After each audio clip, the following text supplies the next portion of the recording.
All right, we're here with Warwick head basketball coach Chris Christensen, just coming off an incredibly successful season for the Warwick Warriors. Coach, give us your feelings at the end of that season when you were in that Northampton game. It ends. What do you say to your guys, especially to those seniors? What were you saying there as the season came to a close, and it was just by that much?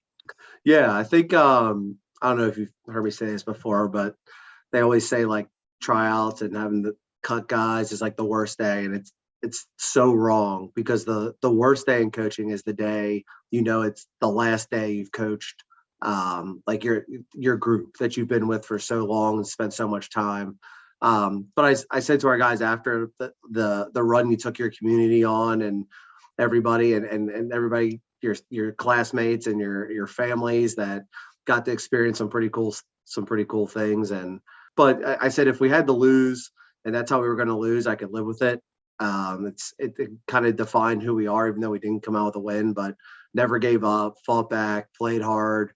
When everybody else thought the game was probably over, you guys believed you could still get it done, and we're able to tie it and get it to overtime, which was a win in itself, where we were at there in that game. So it's always tough, but the way it ended, you could live with it a little bit. Yeah, I do want to get into that in a little bit, but that's kind of at the end of the journey. And I'd like to go back to the beginning because, like I said, it was a really cool run for you guys.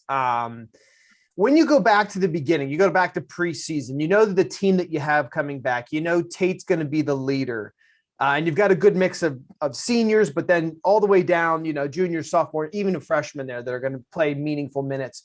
What were the expectations from the coaches, as far as like what goals did you set? What did you think the team could do? Not knowing what you actually accomplished, but what did you guys think you could do? And what were you saying to the team as like team goals? Yeah, I mean, we don't really get too caught up in. We used to do that a while ago, like write your goals on the chalkboard and all that stuff. But yeah, we kind of knew what our goals were, and having a guy that was in Tate that was part of the team, especially for the last 4 years. It was kind of like it's what's our seniors' goals and everybody else. What do we need to do to get there? I think our biggest thing was meshing as a team, because we have one junior in the program, Elias Hogue, and everybody else is sophomores and seniors. So there's quite an age gap there. So just understanding how to play together, where the pieces fit, where guys were cutting, where guys were going, and just kind of getting to know each other a little bit better was probably the first thing we wanted to do during the year, the beginning of the year. So. And to be honest, like even getting to know each other, they don't really they didn't grow up on the same teams. They're probably separated by a year or two. So just getting to know each other and building that chemistry was probably the most important thing in the beginning. But the goals themselves, we kind of take it one step at a time. Like we've always said, you win your section, the rest of the goals will follow. So control the first goal and then we'll go from there. And our guys do a good job of that and always staying focused on the next opponent more than the end goal. So, well, and you guys have come down to Section 2 and made such a splash.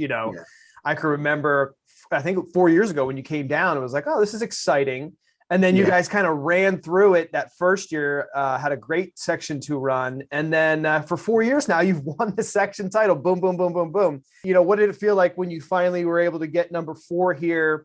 As Tate and his senior class have had a pretty successful run here.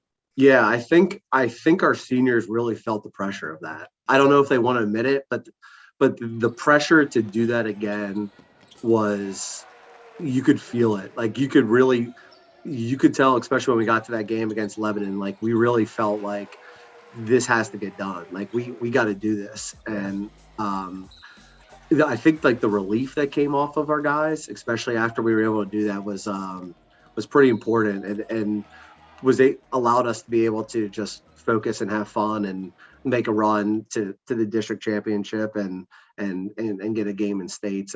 But I will be honest with you, the pressure to win the section again was pretty intense. I think our guys felt that. So, well, you did it. You pulled it off. Yeah.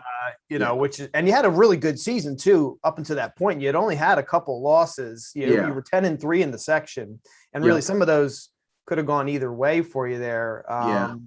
When did you come up with the whole plan, that everybody on the floor has the green light to shoot the threes? Because everybody's so fascinated with your makeup. You don't have the big like Kai Sapala, or that 6'8" guy in the middle like you faced at Central Dolphin. So you guys pose this unique threat. All 5 guys plus some dudes off the bench are all going to shoot threes, and it's pretty hard to stop.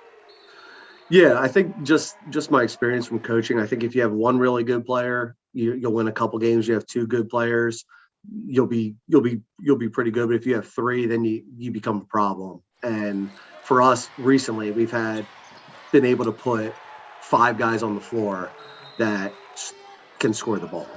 And I think when you don't know really where it's coming from that night, and there's a disadvantage to us too. We don't know where it's coming from normally outside of tape, but when you don't know where it's coming from, it's kind of hard to prepare for.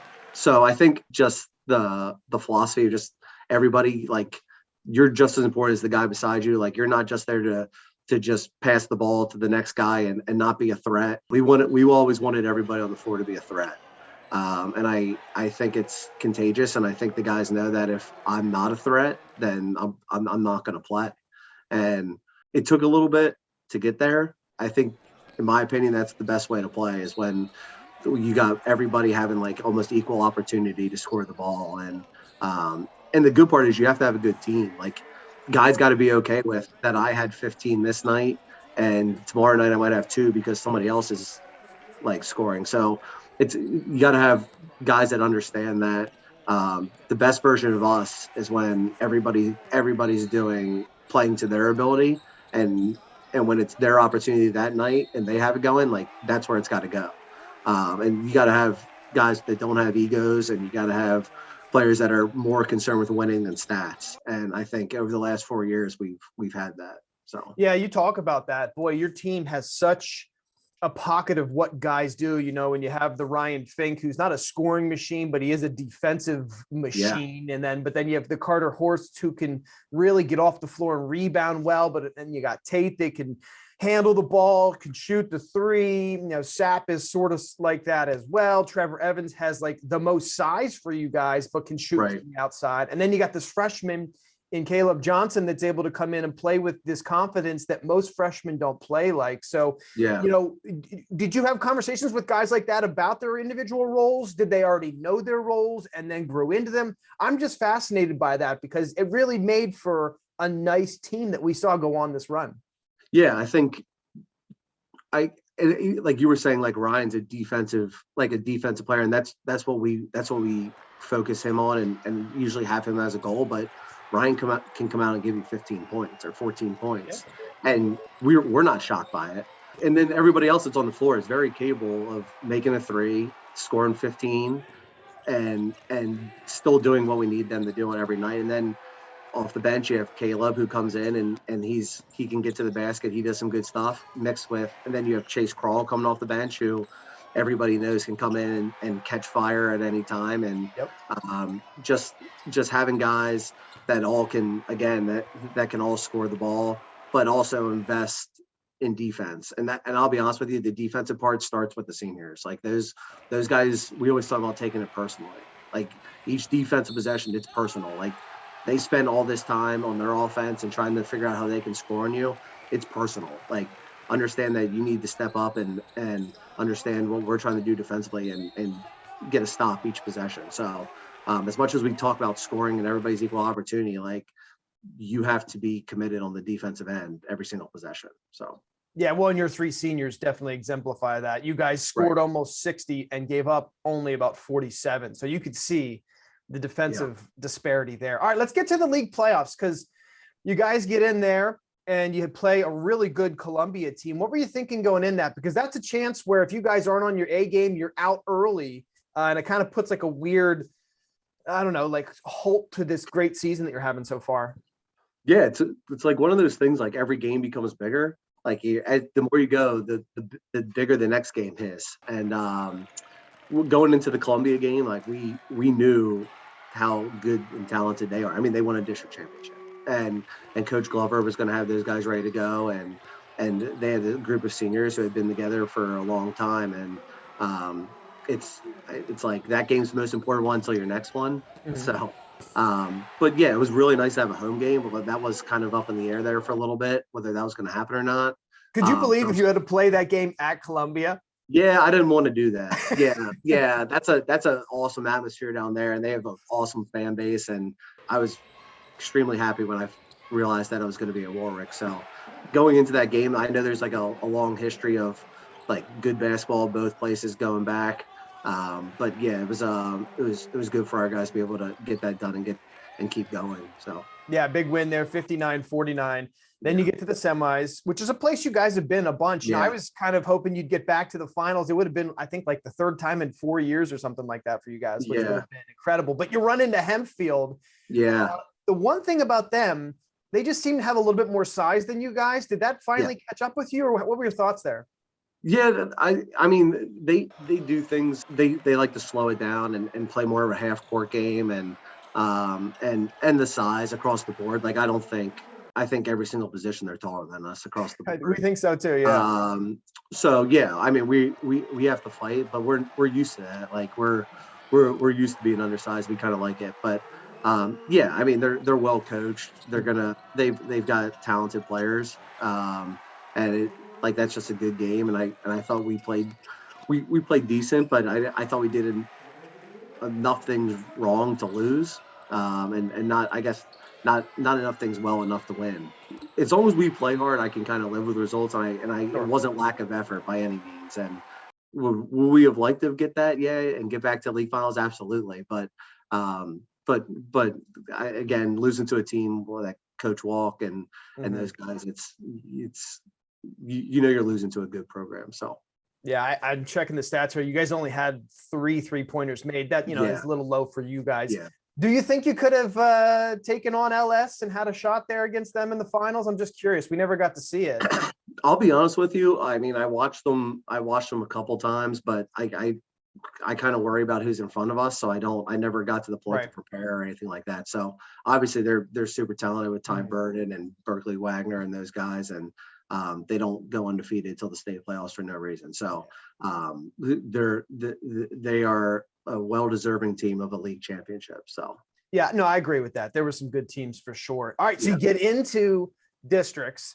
You guys are the 7 seed, and you make this crazy run to the finals, which again, 7 seeds aren't really supposed to get to the finals. So, first of all, congratulations on that. That was a lot of fun, I'm sure, for the community and for us.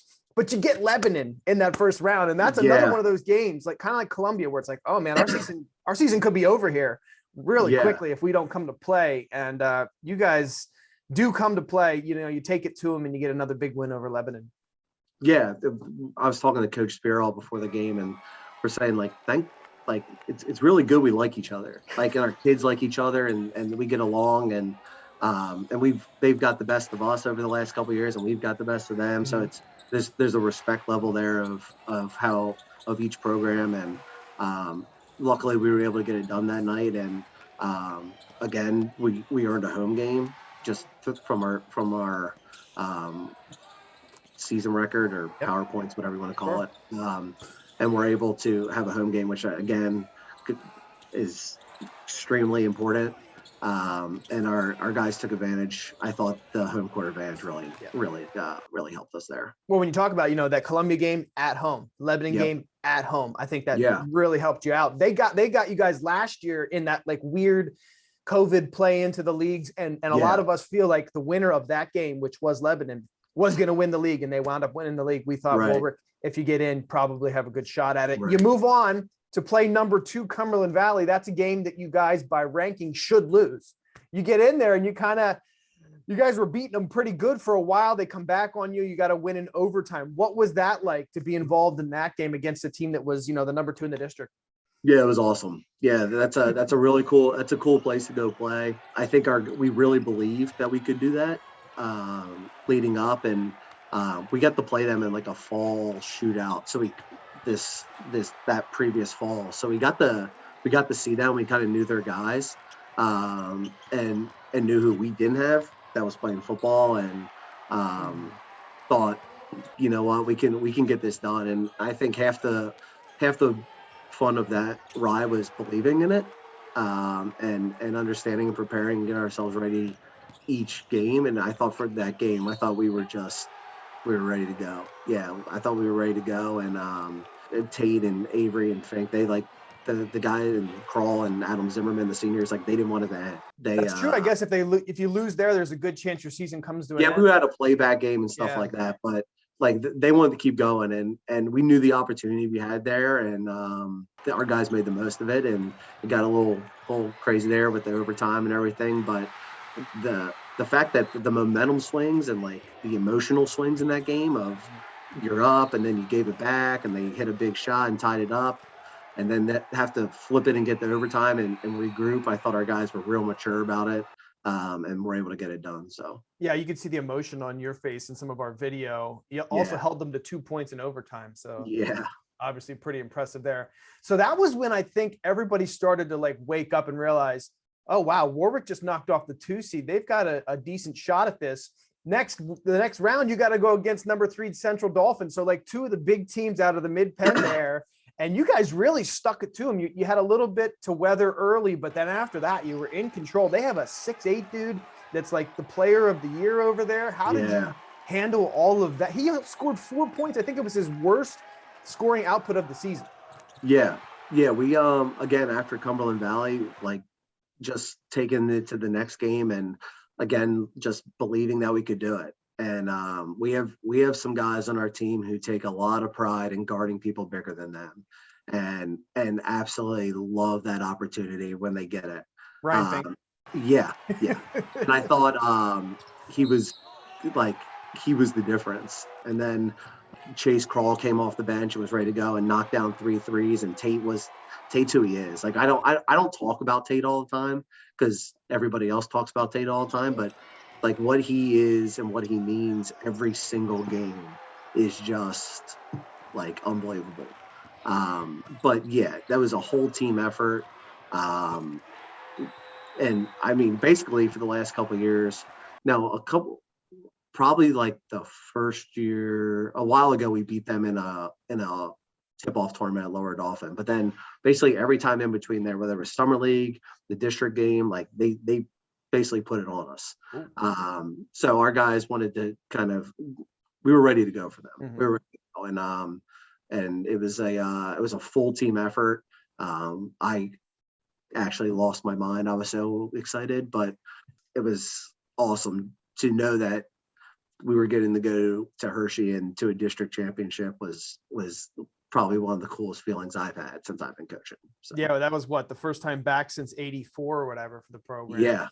Yeah. That's a long time. So you guys are part of a really cool narrative there. But then you kind of run into the number 1 team in the district, but you've knocked off the 2, you knocked off the 3. So it kind of had people feeling like, oh, maybe they can do this. And we saw that Reading team. They are big, physical, fast. And they threw that trap at you guys. You know, what were your kind of thoughts and recollection of that game? Yeah, I mean, that's again, we went in and knew we had to be really good. Like we had to be really good and make things difficult for them to have a chance. And we were average for us, and that wasn't going to be good enough to beat a team like Reading. Right. And like I've said, they're kind of the staple program in my opinion in 6A basketball right now that everybody's chasing. Even though they lost in states there to Archbishop Wood, but they're, I mean, in my opinion, what Coach Perez does with those guys and how they prepare and how they play, that's where everybody's trying to get. And for our guys to get there to that championship game and get that experience and go out there and basically be who we are, whether we're making shots, not making shots, and just be tough and never give up and be all over the place and playing hard. That's who we are. And to be able to show who we are on that stage and make it real interesting there for a while.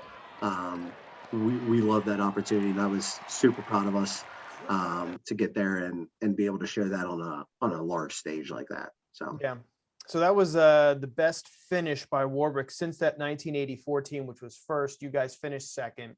Yeah, go into states. Yeah, I'm guessing you were feeling pretty confident heading into states. Is that am I accurate there? Yeah. When we found out who we were playing and got to see and didn't see that we were smaller at every position, it was a nice change of pace for the last couple games. But yeah, again, I keep coming back to the home game.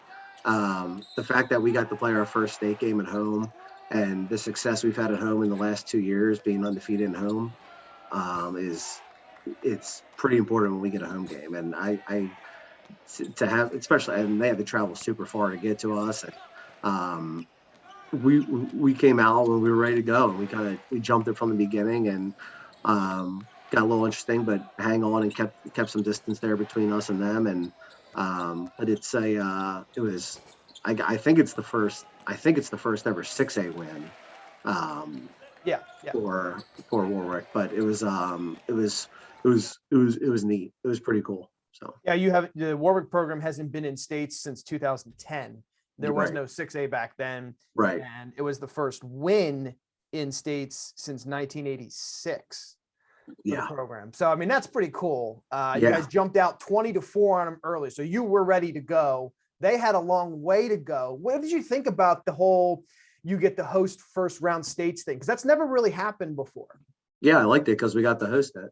Yeah.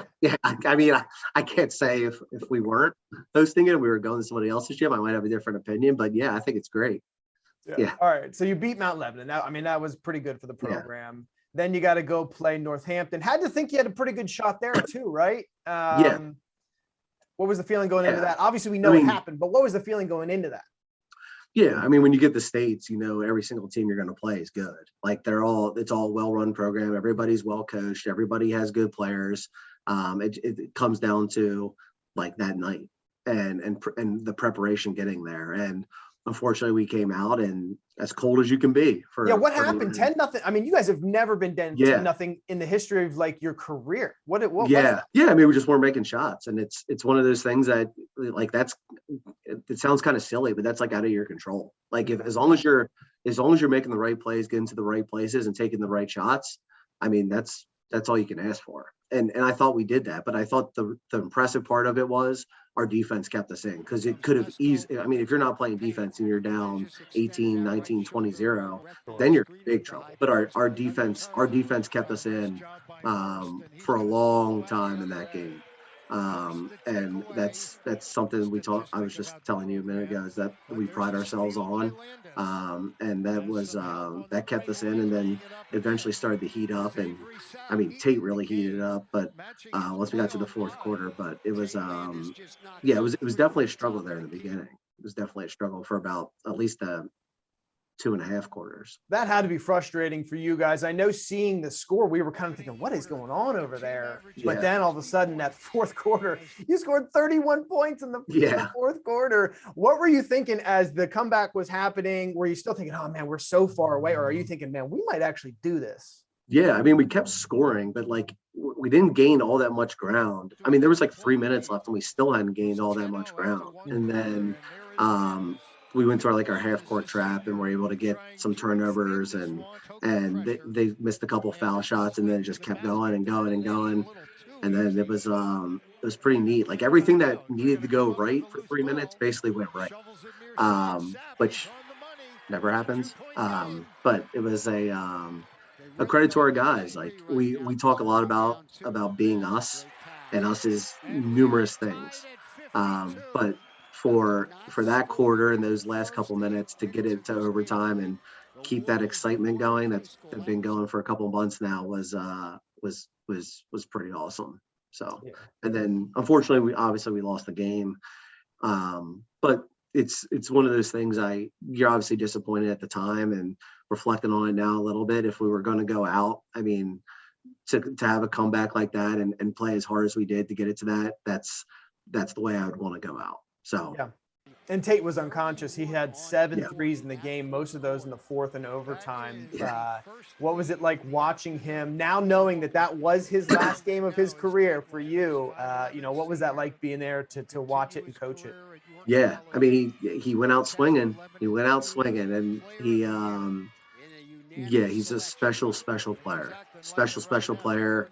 Such a good person. Like we talked about, this is kind of off topic, but when we after our Mount Lebanon game, we came out of the gym and we're walking into the hallway, and there was like just all these little kids that were like they wanted their autographs and we're taking selfies with them. Wow. And just to create that like in your community is unreal. Like I've never seen that locally in like the L-L League in terms of like young kids' reaction and looking up to like the kids like they're to our guys like they're superstars. And we talked a lot about like if that's not enough for you to play hard, I don't know what is. And our guys create that like because they're good kids. When these kids come up to them, they give them all the attention in the world. They're making T-shirts that have their stuff on them to wear to the games. Like just and Tate is a huge part of creating that culture. And that part of it will be extremely missed. Yeah. Wow. I mean, when we talk about culture, what you've been able to do with this Warwick program since you got there till now. What was the year you got there? It's been about 6 or 7 years, right? Yeah, I was 26. Now I'm 33. So, okay, so 7 years. 7 years. Yeah. Yeah. And, there was a couple tough years there in the beginning, if I remember correctly, but then there was like a corner that was turned. And then this move into Section 2 has been fantastic. What has it been like to kind of change the culture? And then I do kind of want to throw in the fact that you tweeted out, you guys have the Section 2 Player of the Year the last 3 years. It's Tate, Kai, and Joey. You've got to be really proud of that too, that you've been able to first facilitate that and then see the fruits of your labor in these guys, playing so well. Yeah, I think I when I first got there, we like those first couple teams, we were changing things, we were doing things a little different. But the guys I got to coach were so awesome. One of my favorite teams I've coached was like Alex Lovick, Tyler Tremarchi, Ethan Price, Kyle Weaver. Like that group, they played as hard as we did. We just were missing a couple pieces that probably weren't ready yet. And that just trying to get to where we were real close. Like we had a ton of overtime games that year. And we basically lost them all. But we were real close to being able to do something cool that year. Yeah. But yeah, just going forward, it's been a grind. It's a lot. It's a lot of time by our entire staff. Like we have some really good junior high coaches, and I basically tell them your only goal is to make the kids love it. That's it. Oh, nice. And we had Tyler Steve, who's now with us, the varsity group at that time, doing that, and Kyle Weaver and some other guys too, and they got kids to love it. As it went, you could kind of see the love of the game coming up then you had Ryan Shirk and Colby Martin, guys and Tristan George, like guys who just loved it. Yeah. That were really, I guess, the team that kind of really changed it. Mm-hmm. And then to have Joey, Kai, and Tate, that certainly doesn't help. I mean, that certainly helps with the situation. I've been real fortunate to have some really good players and been able to coach some really talented guys. And it's not luck like that they're that good or we're that good. Hard work. Like over the last couple of years, it's hard work and effort and putting in an amount of time in the gym that no one has any idea that's actually what they're doing. And that's all on them. And it's been pretty cool to be able to coach guys like that over the last couple of years. Well, when you see what Kai Sapala did end of junior year into senior, and then of course Tate to go from what he did freshman to senior, you can just see that obviously the hard work paid off for those guys. Yeah, it's been great. Who are the next guys that we're going to start talking about like that? Now who we've seen a couple, obviously, with Carter Horst as a sophomore, and Trevor Evans with his size and shooting just has all kinds of potential. Caleb Johnson as a freshman to play like he did. Who are some of the guys now that we're going to be talking about next year that, you should expect to be names that we'll be talking about on our broadcast?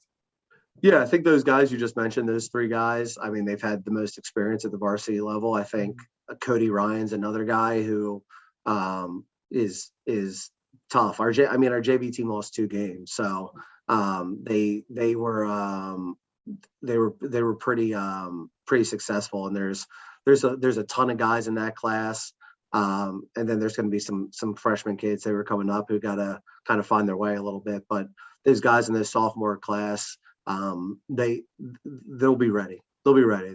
They kind of expect, and they'll feel the same pressure that some of the guys felt now to keep it going. And it's a good pressure. It's a good pressure. So I'm excited for them, and the work they have to put in, they're not afraid of. So. Yeah, I mean, you guys have a lot of work from now till next year. And it's a little premature to discuss that, but it's also exciting knowing what you guys have been able to accomplish. Right.